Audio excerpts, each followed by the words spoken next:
It's the new year, and it's time to finally lose the weight. Of all the things that take up too much space, that you don't really care about or for, that create unnecessary clutter and subconscious stress. This is how much weight my home lost in just 1 week of decluttering. It was a long process and I felt incredibly light in the aftermath, but in order to keep my home clutter-free, I made it a serious goal for the new year to really think through my purchases and save up for the things worth investing in. Huge thanks to Genesis for sponsoring this portion of this video. One of the things my husband and I are trying to save up for is a bigger car. Welcome to my dream car, the Genesis GV80, Genesis' first striking SUV. First of all, this car is just stunning. The exterior is athletic and elegant with the G-matrix pattern on the light fixtures inspired by orchids seen when diamonds are illuminated by light. The interior design is simple and strong, inspired by the roof of traditional Hanok houses in Korea. I love how open the inside feels, emphasizing the beauty of white space, and it gives me a wide view of where I'm going. The GV80 also has advanced intuitive technology that allows me to feel comfortable and secure, which is what I care most about when it comes down to it. The seats are designed for maximum comfort with 5 or 7 passenger seating configurations that are easy to switch between. Some other little things I appreciate are the power closing doors, the trunk that senses your smart key and opens up as you walk up to it, especially helpful if you have your hands full, the cloud-connected multimedia platform, the 3D cluster dashboard with the blind spot camera and different drive modes to choose from, active noise control for quiet driving, a selection of peaceful sounds of nature to play, 64 different colors of ambient lighting, and much, much more. Everything I touch in here is smooth, quiet, and responsive. All in all, the Genesis GV80 is well designed for everyday commutes, and it can take you on your next adventure with its all-road capability while ensuring you're safe and enjoying the ride. You can explore the Genesis GV80 by clicking the link in my description below. Thanks to Genesis for sponsoring that part of my video. Now back to my regular content. Okay, so I needed to do a general 20-minute tidy to clear all the surface level clutter around my home, so I had somewhat of a clean slate before getting started. I first took care of any trash and recycling from Christmas gifts I received, and then took out the Christmas boxes to put all the Christmas decor back into storage. And as much as I love putting up Christmas decor for the holiday season, it feels just as good to me to put it all away and have a fresh start to welcome the new year.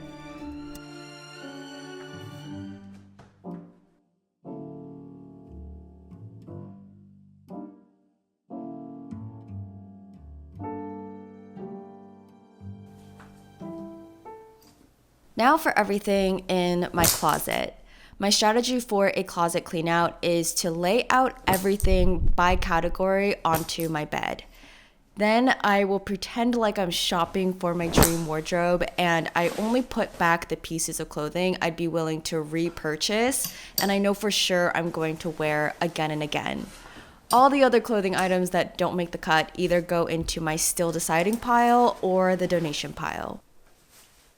What I realized over the years is that I never regret or miss the items of clothing I choose to let go of, and even though the number of pieces in my closet is smaller than ever, the amount of good options are still the same because majority of the people only wear 20% of their wardrobe 80% of the time. And I just decided, hey, I want to have the 20% that I wear all the time be my 100%.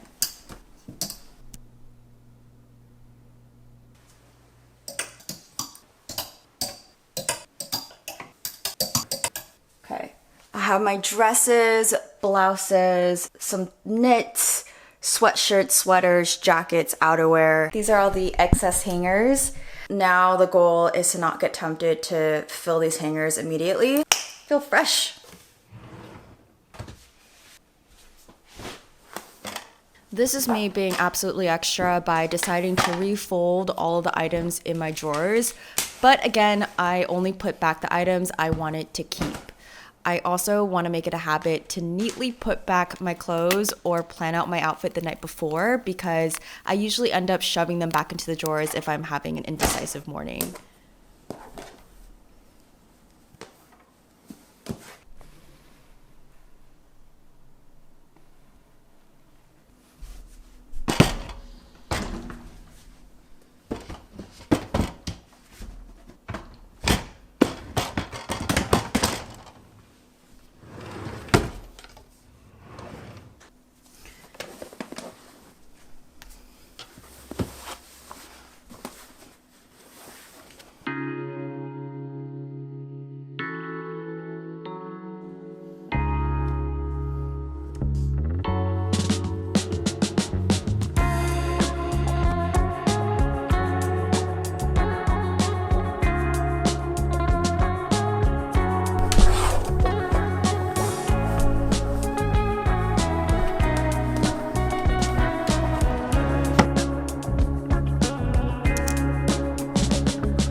In the end, I filled a bag of clothes to donate and another bag of clothes I thought my mom would appreciate.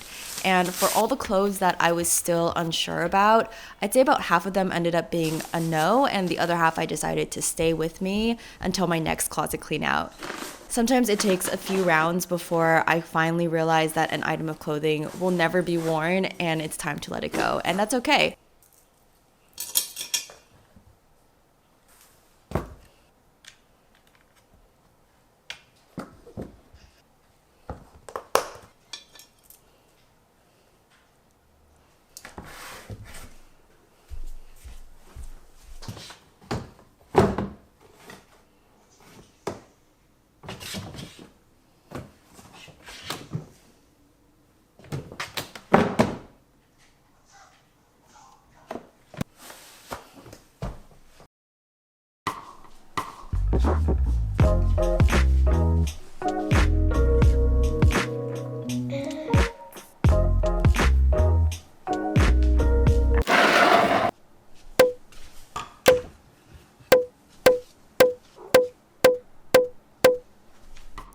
I started off with the most chaotic part of my kitchen, the pantry. Similar strategy to my closet clean out, except instead of placing everything on my bed, I placed everything onto the kitchen countertop and dining table to get a good overview of everything I needed to sort through. Then I started grouping things by category and placing back only the pantry staples. For the foods and ingredients that I haven't eaten in months, have no plans to cook with, or forgot even existed, I placed them into a separate crate. I decided I'm going to leave this crate out for the next month, and whatever doesn't get eaten will get tossed because I'm pretty sure we won't eat it ever. My pantry is a lot less cluttered now. I still have a lot of organization that I want to do, and the food I have in here isn't ideal. I'm actually going to set a timer for 20 minutes and see how much decluttering I could get done as fast as I can. I was going to say it's good to take your time, but like right now I just feel like I'm going at such a slow pace and it's actually tiring me out even more. And I think I just need to like not think too hard almost.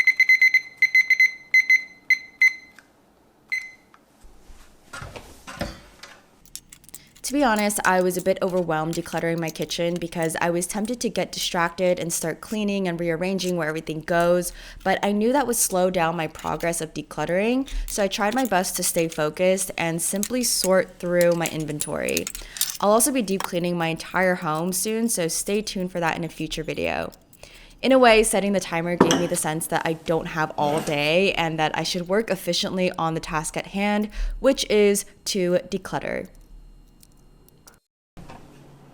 A huge deciding factor in determining whether to keep or get rid of something is asking myself how often I touch the item, aka how often the item gets used.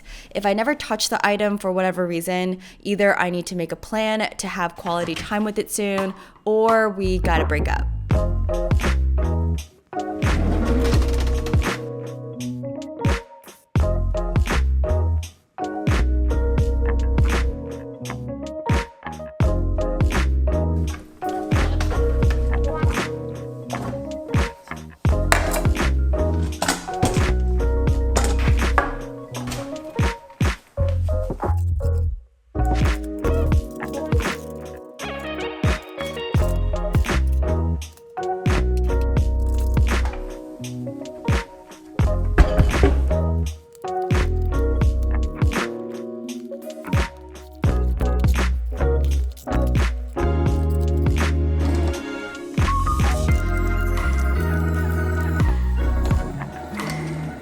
After I skimmed through all the cabinets, I was left with a plethora of items I had to sort through by either tossing, moving to a different part of the kitchen, or placing in a box for donation.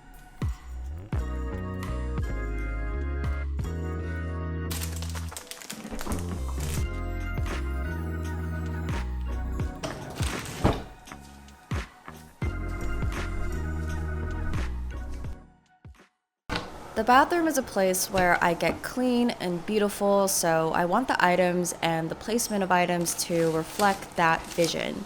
First step was to make room for a separate place to put my towels from the toilet paper and move the crate of stuff elsewhere. On the side cabinet, I had a crate of hair supplies and another crate of extra beauty and skincare products. So I sorted through those and I put things I rarely use in the back, such as DOP kits and test kits.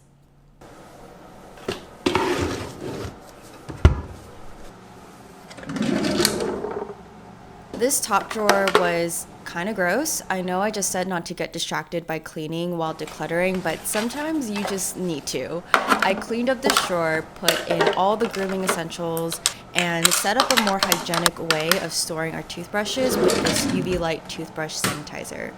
I also soaked the toothbrushes in vinegar and replaced the toothbrush heads.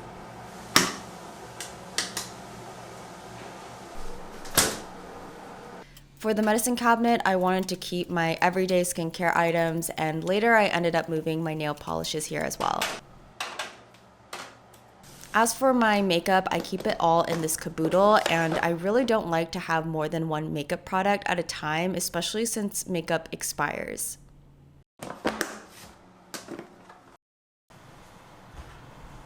Moving on to office-related items such as paper, stationery, and work equipment. My goal is to keep as little paper as possible. Right now, all of my paper includes important legal documents, a binder full of manuals and warranties, and another binder full of little mementos and postcards. I also usually have a pile of incoming paper I need to sort through that usually falls within these categories. While sorting through all of this, I'm now considering setting aside a separate time to scan all of the important manuals and warranties so I don't need to keep a physical copy of them. A lot of times when I'm troubleshooting a product, I don't even refer to the manual and I end up searching up online how to fix the issue. So I'm still debating on how to approach saving product manuals because my binder is getting way too full. Otherwise, if you haven't already, go paperless whenever you can and scan your receipts or get them emailed to you instead. As for stationery, I realize I don't write or make art on paper as often, and my actual writing utility for my craft is all of my camera equipment. So I replaced a drawer of stationery I never actually used to make more room for my filming gear. And I downsized my stationery and placed them next to the drawer of papers because all I really need for stationery is a few good pens and highlighters. I also decided to place all of the sentimental paper separate from the important paper. Speaking of sentimental items, for as minimal as I am, I still cherish physical Polaroids, diary entries, and other random mementos and souvenirs. My only thing is that I want to keep them all together in a special place. We don't have as much storage space at the moment, so I store all of our sentimental items under our bed.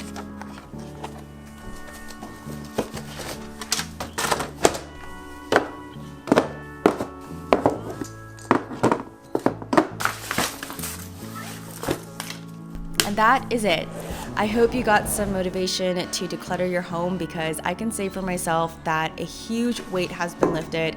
I feel lighter and happier knowing the things I own make me happy. By the way, you can also find more decluttering inspo by following the 31-day decluttering challenge on KindCare's Instagram and downloading the free printout on our site. I know that decluttering everything in your home in 1 week isn't feasible for everyone, but hopefully this video helped you to get started. And until next time, I love you guys and take care.